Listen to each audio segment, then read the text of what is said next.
abatement. Yes, Not next it abatement. was 10 years. For The Tree City Estates, same as DSI. right, and it was because at that time we knew we had a real need for that housing market. We had just almost no stock.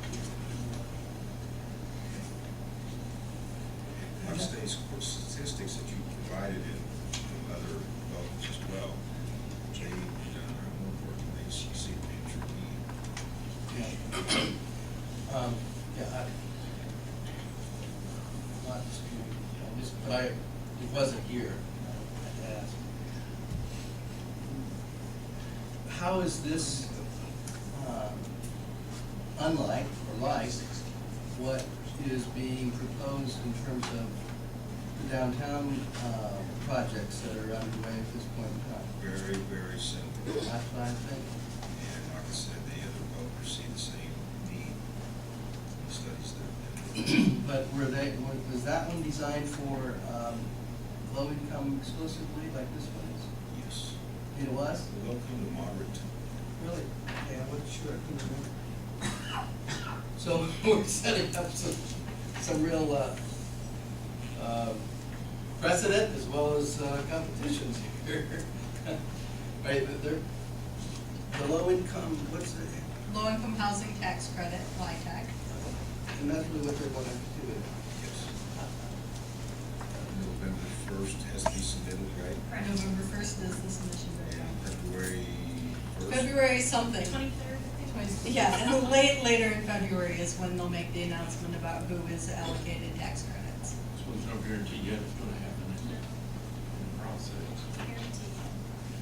What you need tonight, though, minimally, is a resolution saying we support the development of this project. And the The plan, specifically. Right. It does also mention the project. Basically, the two key points in the resolution are that you support the North Central Neighborhood Revitalization Plan and that the dress factory renovation project furthers the goal of the target area identified in the plan. And before I address this issue, the first gentleman who spoke, I apologize, would you mind identifying yourself? Tell us your name, please. Tony Bridget. Tony Grisham, Greensburg here. The situation is, I know approximately what it originally sold for in '07. I know approximately what be bought for now, or was sold for.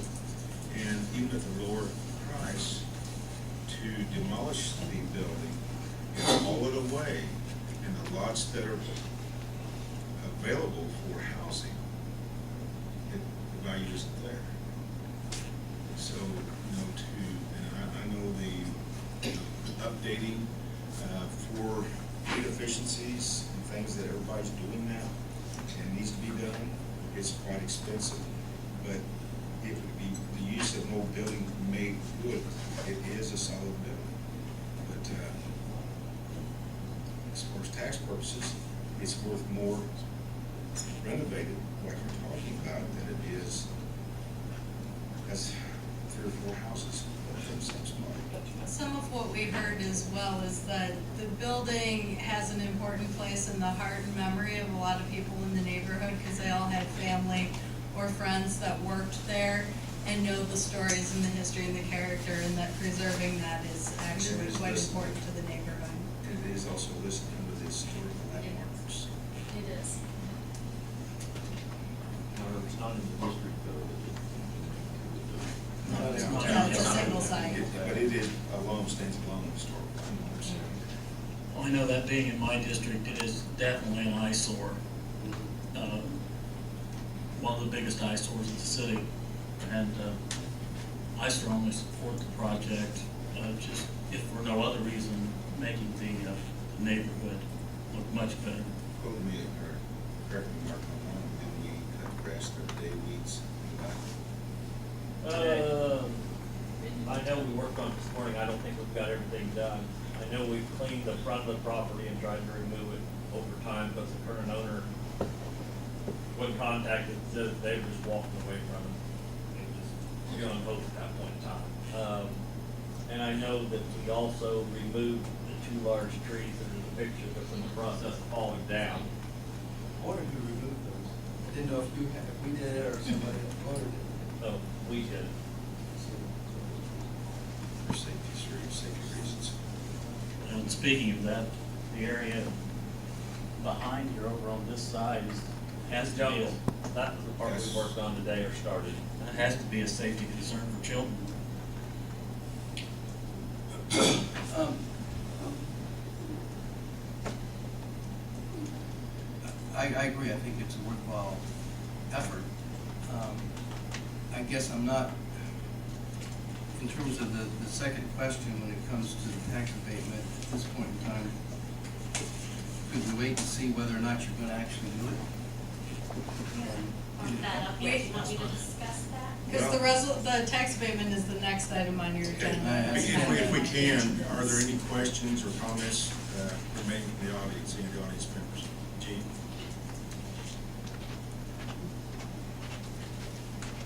My name is Jean Johanneman.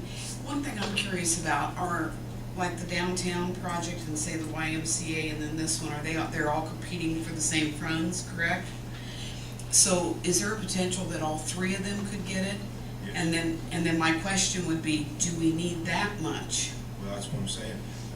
I think both developers are aware of the other, and they still want to move forward because of the information or surveys, the information they've gathered shows the need for that in the future, for that amount. And this is 39 and the other one is, Gary, do you remember that number? Between the other three buildings that they were looking at? What number was that, I'm sorry? How many units are they How many units? proposing? 55. So we're up to almost Total about 90 to 100, yeah. 94? There's somewhere between 50, 55 is what they had mentioned today. And I know that not all the baby boomers are gonna live there when they retire, but that's 100 out of how many in the county or surrounding area? So, I'd like to, if there's nothing else in the public, I'd like to close the public session meeting. Closed. Now we can move on. Is there any further questions I can answer of the council before you consider the resolution? You didn't get more response. We had, like we said, we distributed 400 surveys That's and we 7 got back. 7 back, and all of those had invitations to the workshop, and 2 people came. Granted, the weather was not wonderful that night, which didn't help us, but there just doesn't, if there were outcry against it, I'm sure people would have shown up. But yeah, we were hoping for more input as well. I do have a question where you have on page 15, how you have determined the labor count from out of county. Those are provided, those demographics are provided by Stats Indiana, which is our official state data center designated by the U.S. Census Bureau. And the information that they use to develop those numbers is on your tax return form. If you remember, the top question on the IT-40 is what county do you live in and what county do you work in? These numbers come straight from that information. So this was the 2010, people's 2010 returns, talking about where they live versus where they worked. It's not perfect, but it's the best measure we have since the census doesn't collect this type of data anymore. I've been trying to find out how many different counties are here in Greensburg at. Yeah, that was information. But they've been collecting that data and publishing these graphics and the data in this format for at least 15 years, and have a pretty good sense of how it's working out across the state. So, council, you want to look at the resolution, or you want to go to the next item? It's kind of in together. I mean, I think we could, I'd make a motion that we pass resolution 2012-8, and then we can talk about the tax abatement tax. Second motion. Is there any further discussion? All those in favor, say aye. Aye. Opposed, same sign. Thank- Resolution passed. Thank you very much. I'm gonna circulate 3 copies of the resolution. I need you to sign each one. We'll leave one with the city and we need to take 2 with us.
Okay, then the next item on the agenda is tax abatement resolution 2012-7 for Waterworks LLC.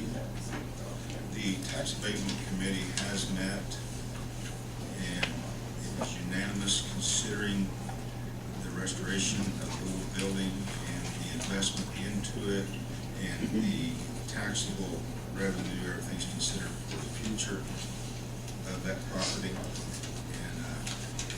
Many times in real estate, the amount of time given is 10 years, or up to 10 years. And considering the situations, the committee has recommended a 10-year abatement on that. And for the public's information, 10-year abatement does not mean no taxes are paid for 10 years. The first year is 0, then it increases in increments each year, 10, 20, 30, 40, 50. Bottom up to the total amount due of the assessment. And that's what we're looking at right now.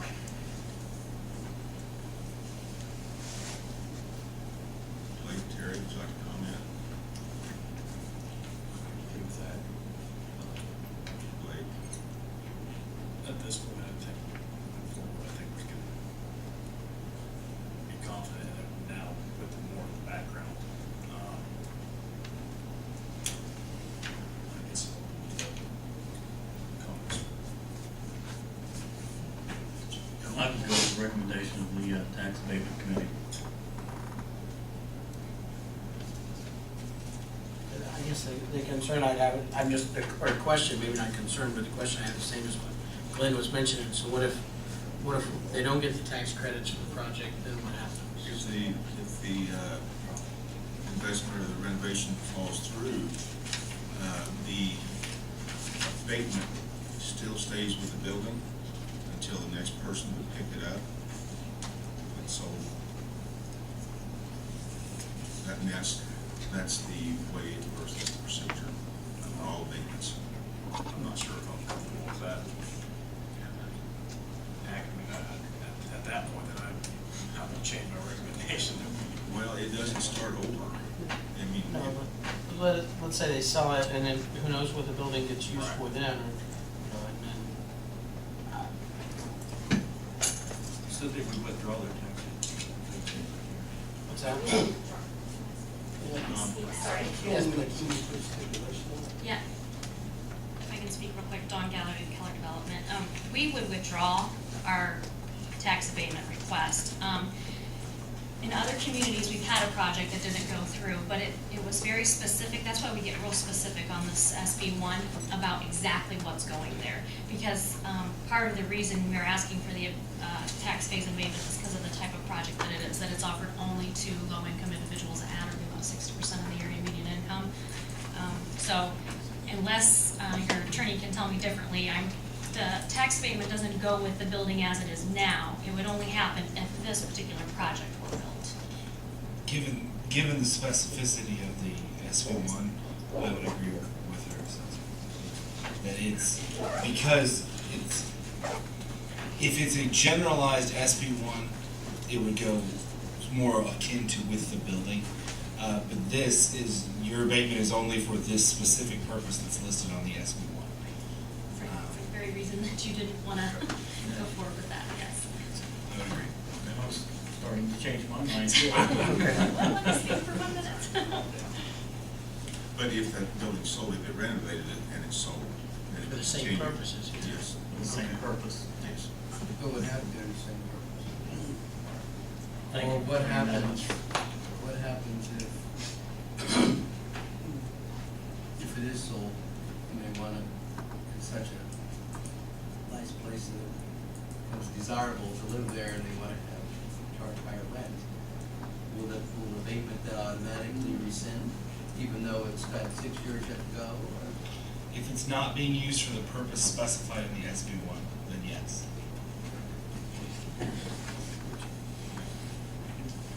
And Which details were low why income is affordable it necessary to do it now as opposed to waiting until you get the abatement or the go ahead on your project, and then you come back and we give the authorization? Going back to the qualified allocation plan through the state, it's number one, it is about points. This will show that the local unit of government has provided monetary investment into the project through tax abatement. We put a value on that number. And then also what it does is it helps the project in the first few years of its operation so that it can make money for taxes. That can happen after you get to. The real reason is you need the points. For the application, yes. Yeah. And that's due November 1st.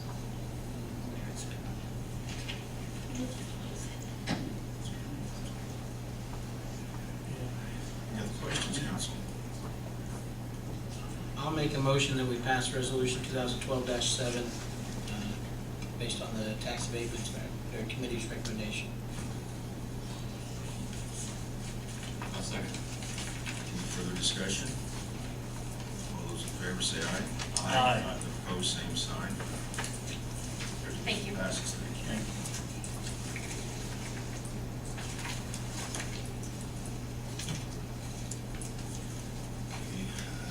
I'd like to have the council's permission to amend the agenda. We had someone who was left off of it that wants to bring information to us. The EMA situation here in Gator County, Greensburg. I'd like to place him next to Ryan here.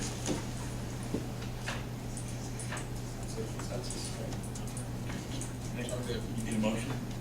Let's do it. Make a motion to amend the agenda to allow the EMA to speak at this time.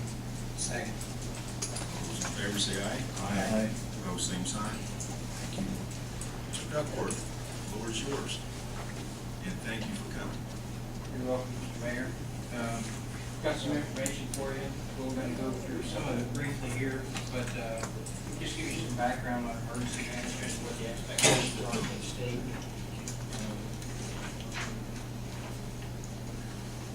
Had some changes in emergency management from the county's perspective here.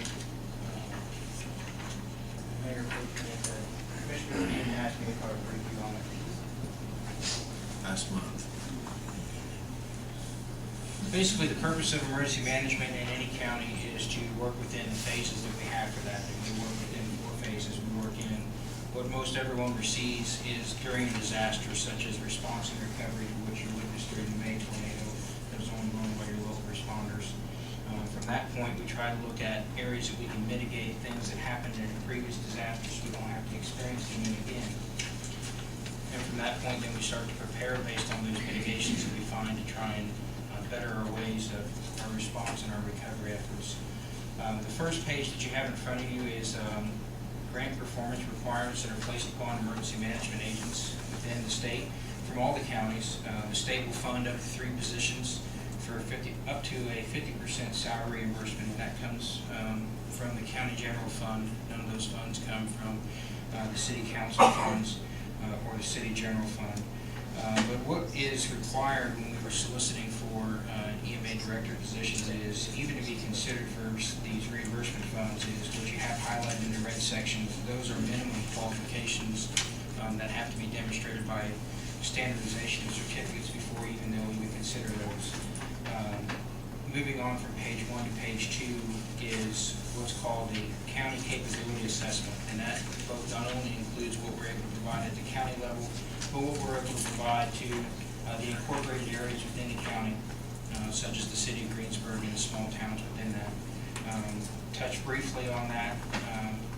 What has happened in the last year with the revising of the county's emergency management ordinance is our governing board, who oversees emergency management planning and operations in the county. You have representation on that board by the mayor. Then there's representation from the city council and the county commissioners. And then additionally on that area, we have 2 at-large positions from the community as we solicited membership for. One of those positions that's been placed was the nomination from the mayor for Scott Chasteen as the fire chief for the city of Greensburg, that sits on there for representation. And then there's another community member that has shown a lot of involvement and initiative within emergency planning in the community during the last year, and that was Mel Fox. And then our last position that is held is we have 1 representative representing the small towns of the county. So Westport, New Point, St. Paul, and Millhausen collectively have 1 member of their boards representing them, and that current person is Brian Gatewood from Westport. So the overview is the sheet for 2011-2012. A lot of people ask, well, what do you do or what has been done? This is a quantitative assessment that's done by the state's Homeland Security Emergency Management Program, and they make a review based on what we've done over the last year or so. We scored in 2011 to 2012 222 points, and that's documented on that assessment as to what we scored those points for. And then there's a follow-up letter on page 3, and that's the confirmation of that.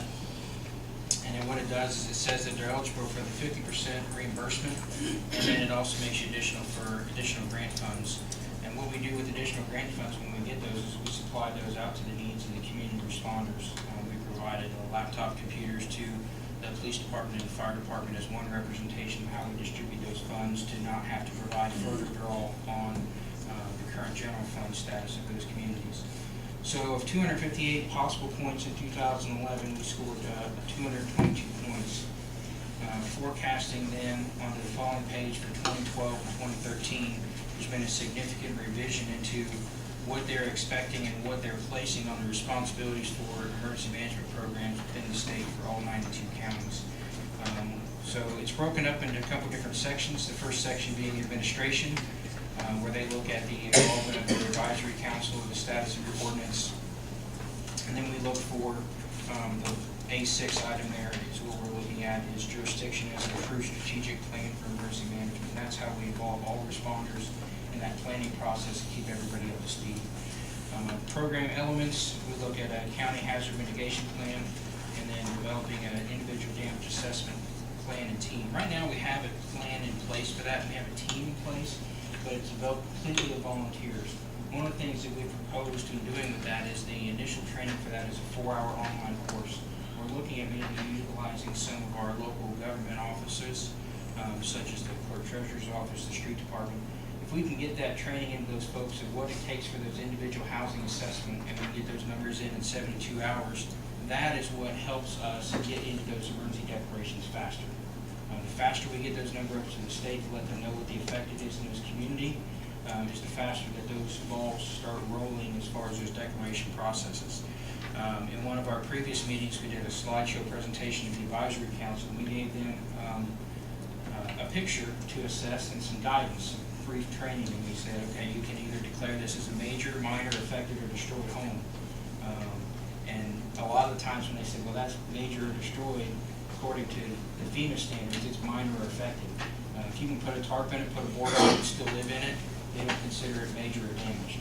And when it gets into a individual assistance to specific individuals within your community from a disaster, you're gonna have to hit 25 or more homes in that major or destroyed category. So even though we saw widespread damage across the city of Greensburg during the May storm, many of those homes didn't fall into that major or destroyed category, which is what limited that.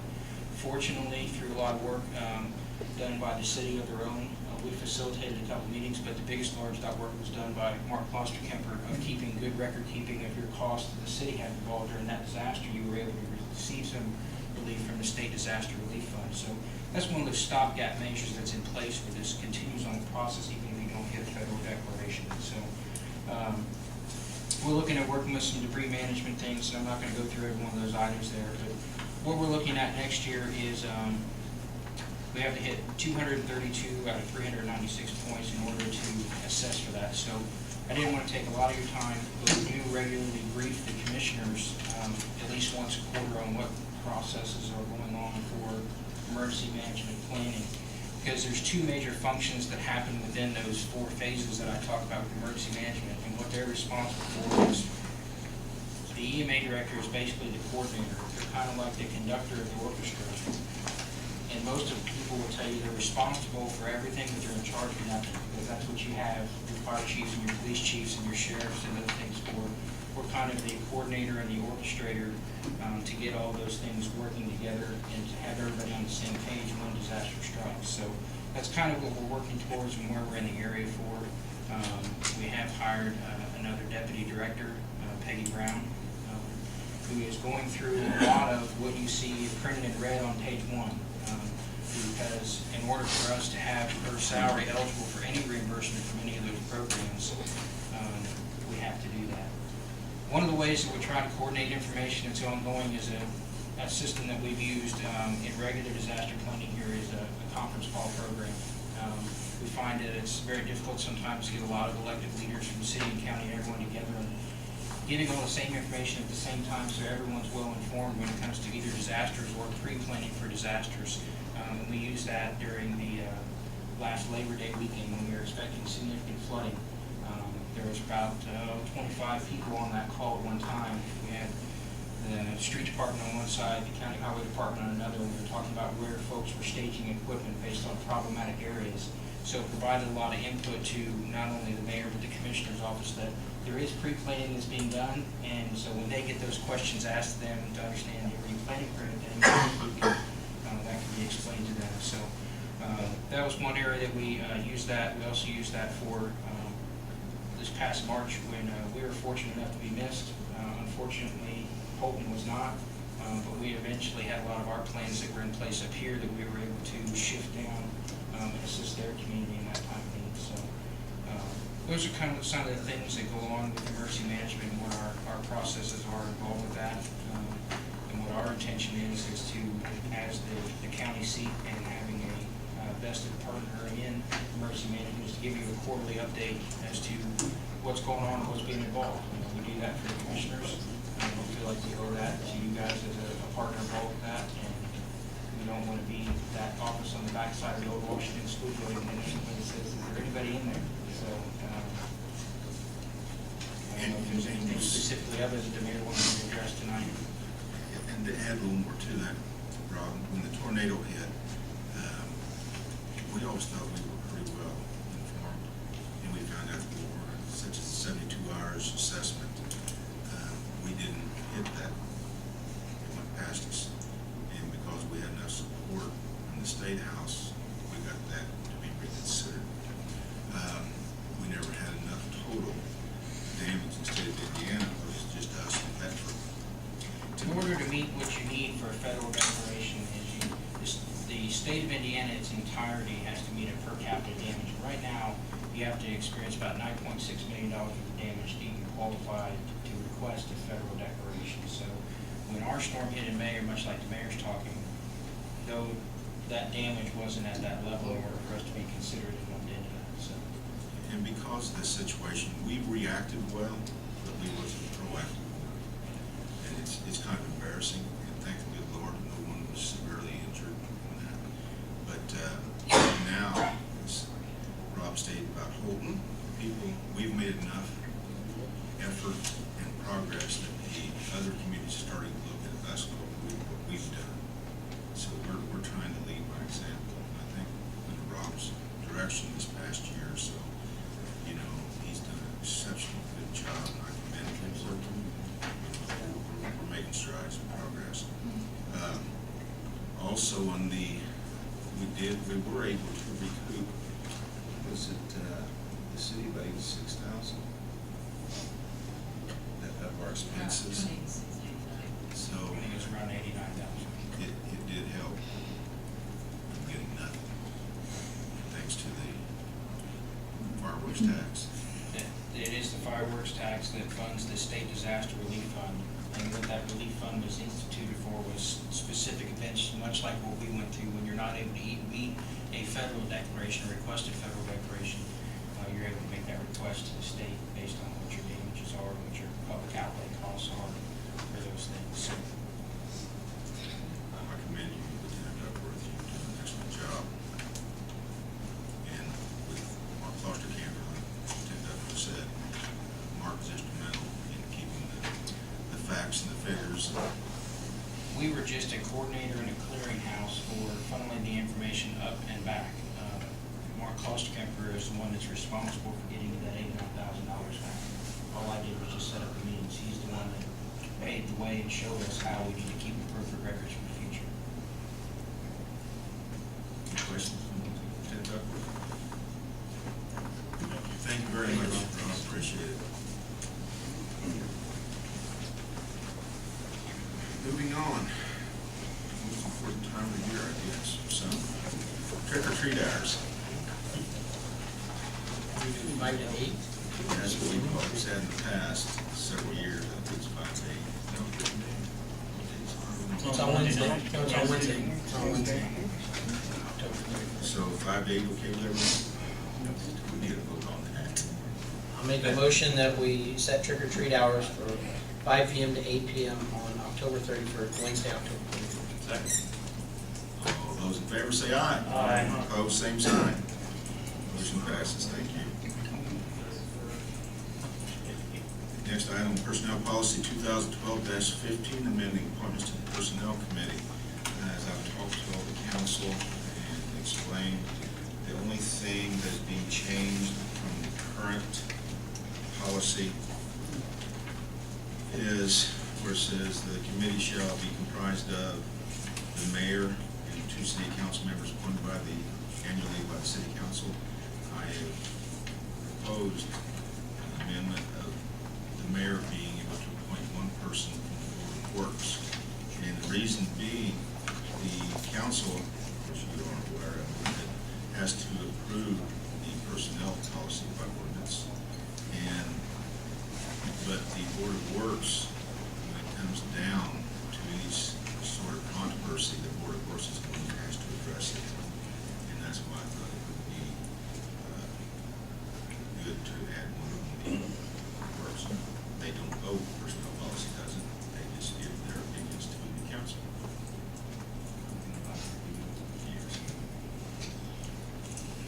So that's where the only thing we added is where it says the mayor, we added and 1 appointment by the mayor from the Board of Works. That's the addition.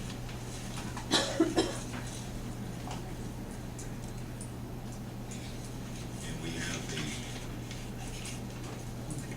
good appointment there that we're glad to fill that position. Make a motion, pass ordinance, 2012-15. Second. Is there more discussion? Hearing none, those all in favor say aye. Aye. Opposed, same sign. Aye. Motion passes. There's really 1 nay. So I guess, do we want to pass this all in one night? Yeah, well, You unless you can, want to just give it unanimous. To suspend the rules and regulations. I would entertain a motion to suspend the rules and regulations. So moved. Second. Any further discussion? All those in favor say aye. Aye. Opposed, same Aye. sign. Motion fails.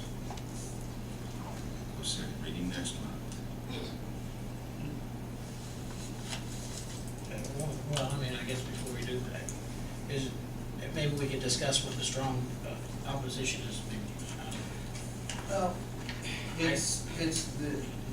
my position is more on principle than practicality. Practically, there's no reason that a Board of Works member couldn't come to a committee.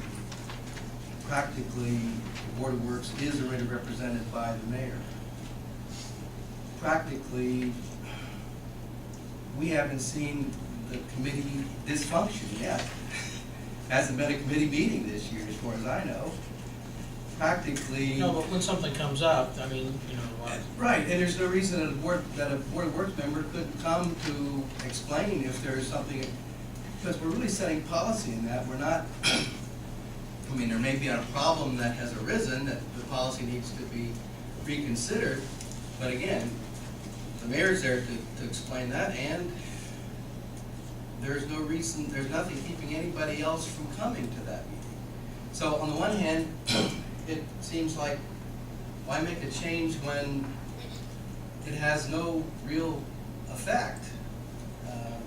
So, you know, that's fine, we can do it, and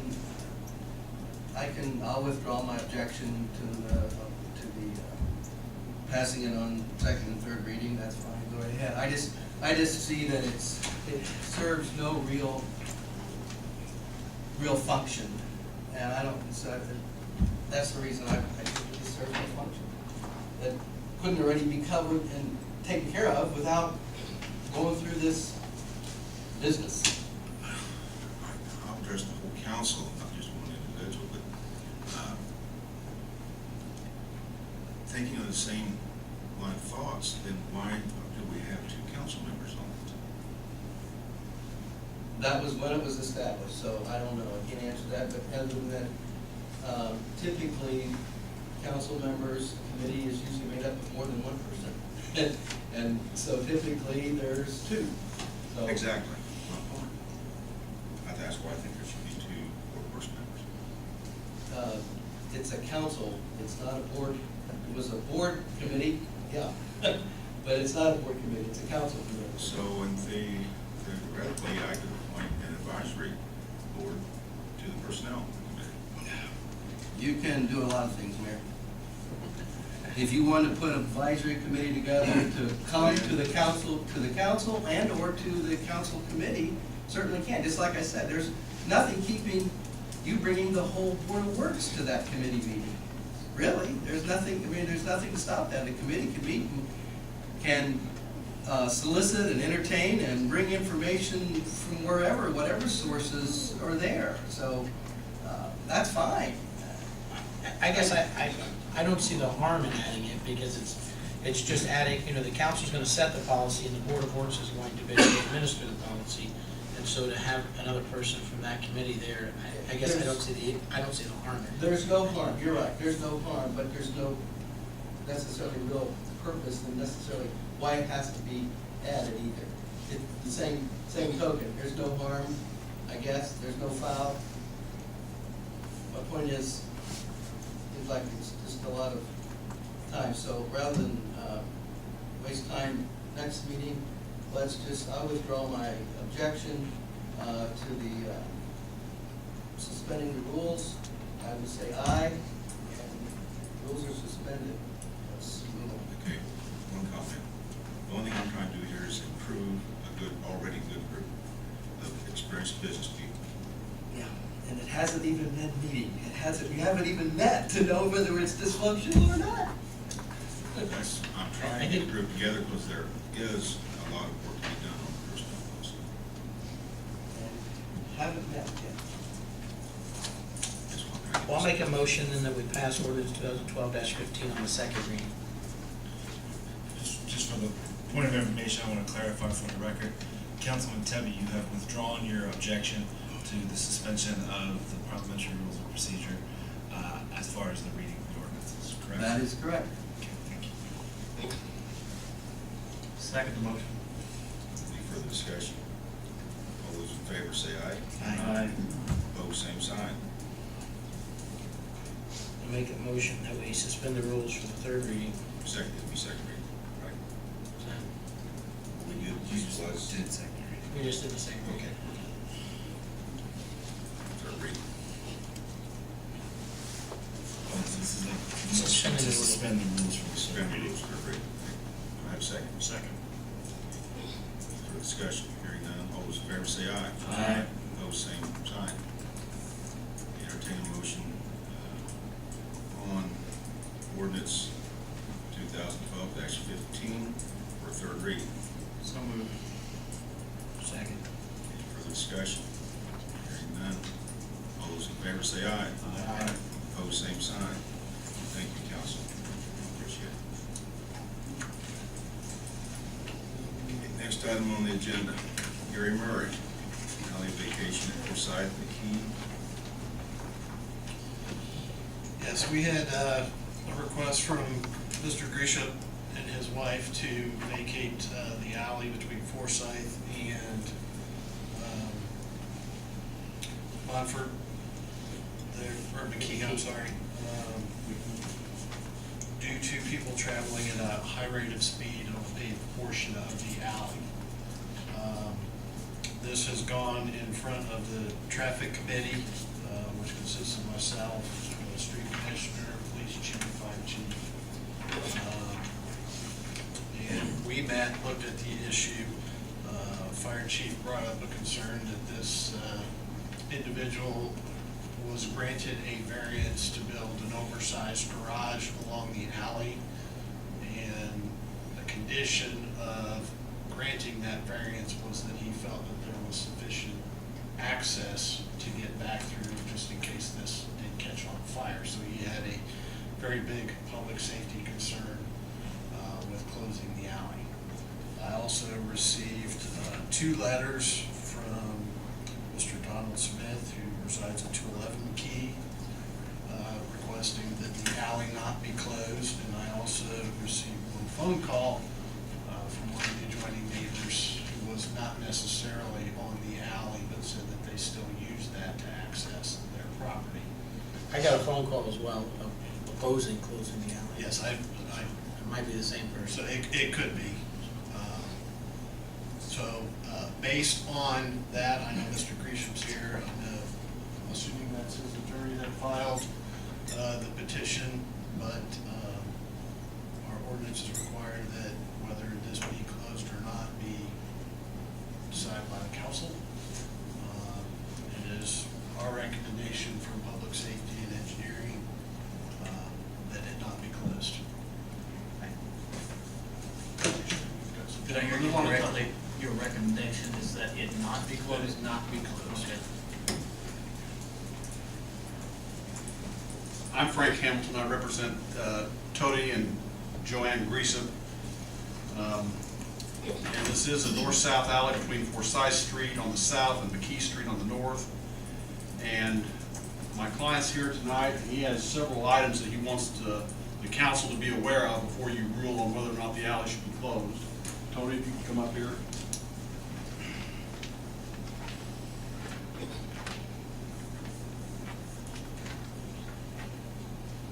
I've had ruts in my yard, people can't hit the alley. I've had damage to the garage. I've had a windshield in my Jeep broken. There's people through the alley all hours of the night. My new programmer that I put on the outside of the garage to enter the garage, the door's been ripped off of it, it's been broken. I've had the fence tore up. I've had gas stolen. I've had cars ransacked. Wear and tear on the blacktop, the more people have done it, the more often I have to seal it. It's like I'm maintaining the road in this town for everybody to drive on. I take care of it, the city, nobody else does. I got small grandkids play out there, and I got cars that must be running 30, 35 mile an hour through there. It's trash in the yard, my dog's teased. Had a floor jack stolen out of my garage. Door up. The door shouldn't have been up. Shouldn't be anybody be able to walk through there all hours of the night. And if I have to have a road on my property, why doesn't everybody in town have to have one? They build new housing additions all the time.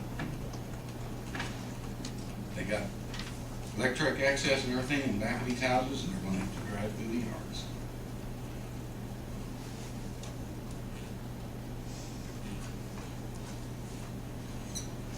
There's a lot of stuff going on here, and it's north and south, there's all kinds of alleys through there.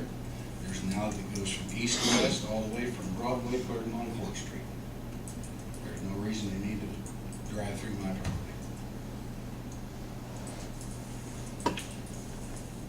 I sit out there late at night, and there's people that come through there 2, 3, 4 o'clock in the morning. No reason for it. I've got about 2 to 3 inches of blacktop there. I even had a concrete mixture that was gonna come through there one time.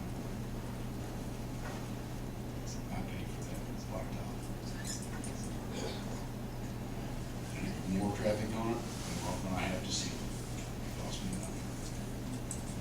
I've got a angled piece of concrete that goes up to the approach leads to the garage doors. Kids ramp that with their bicycles.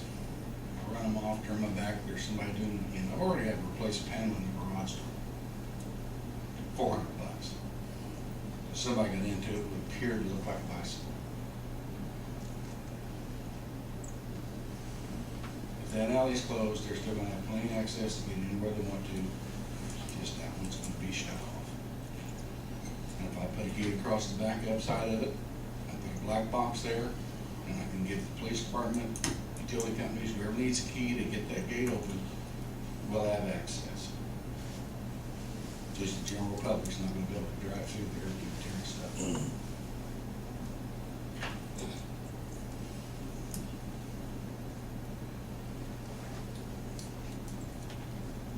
That's all I got. Thanks for your time. Tony, if you've got requests to close the whole alley from McKee to Forsythe, As long as they close my half, I don't care about the other end. Where do you live at, Tony?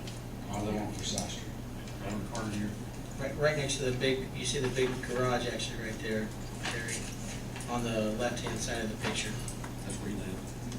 so you're requesting now either or shut the alley from Forsythe north to the back of your property where the alley crosses that runs east and west. Now they're on my property. The only person that needs access to that's the guy that's gonna live next to me, and right now that property's vacated. Some of the If that end of the alley's closed, it'll just act as a joint driveway. You know, we want to help people if we can, but we have to weigh the concerns. If that alley is returned to the property owners, it goes to both of you and the neighbor. What if the neighbor put up a fence down the middle? What would be the consequences? I drove through the alley today before the meeting, just because I knew we were gonna talk about it. And if you put a fence up just on the neighbor's side of that alley, I think you'd have a very difficult time, one, getting to your garage, and two, getting I out get of to your the garage. garage now, but what I'm talking about is where the alley connects to the one that goes east and What west. Gary's saying though is if we revert the alley back, the neighboring property Then all we gets need half is an the alley. easement, all we need is an easement between the neighbor and myself, and act as an adjoining alley. There are other properties in this town, one being on 421, where there's one entrance to a driveway, and there's a house behind it that accesses that driveway, that branches off to get to their house. Absolutely, but that was the concern Gary was bringing Yeah, up. the only way that would work, Tony, is if there was just a permanent easement there, and neither of you could put a fence up, and you close the alley just at the north end of the two properties. If he put a fence up, he doesn't even have enough room to get on his property. All he needs an easement between the two property owners. But I want closed access to anybody that wants to drive through there and drive like an idiot, or tear my yard up, or throw trash in it, or whatever.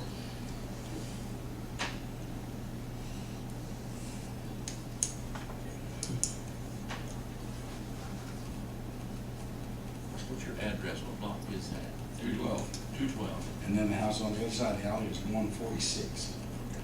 And why they got weird numbers like that, I have no So clue. what you're requesting is put a fence up at the north end of the two properties across to where you can still access the east-west alley behind. Right. I mean, anyone else could. Yeah. From either Anybody can street drive through or east and from- west, or they can use that north side of the alley that I'm on, it's just that my property will be closed off. Then there's the issue, Gary, that checked into on the. I did not get a chance to utilities. check in on utilities today with all the. I'm not sure. Like I said, I can put a block box up on the gate where they can give everybody a key, or they can access it if they need it. But you would just put a gate up or a fence up on the end, wouldn't you, just the north end? Right. And just, I mean, just a couple comments too that I think need to be made here is one, you know, I think our, you know, public safety's gotta come first, and they're making a strong recommendation that we don't close the alley. Two, a couple of phone calls that I've got on this actually, you know, the one definitely that I heard, and then I heard from somebody else kind of made comments that if we close this alley, they're gonna come and make requests, so there'll be additional requests coming to the city council. So if you're gonna close one alley, we gotta be prepared, you know, we have to have good reason why we're closing this alley, because other people are gonna request the same And thing. if I have to have an alley, why doesn't everybody have one? That's my point. If I have to maintain an alley, everybody in town should have to have an alley. They're old, they're grandfathered in, whatever. Frank Manis has closed an alley on his property and didn't ask anybody, it just got fenced off. Nobody said anything. There's no real reason why that alley can't be closed. Okay, if there is an easement, Gary, in the center of the alley, or the alleyway, if there was a fence put up on the back side of their property, with the fence or the gate, whatever you want to call it, runs east and west to stop the traffic from going north or south, the alley from Fort on up to Broadway is still clear. And it's clear from McKee to the backside of Mr. Grisham's property.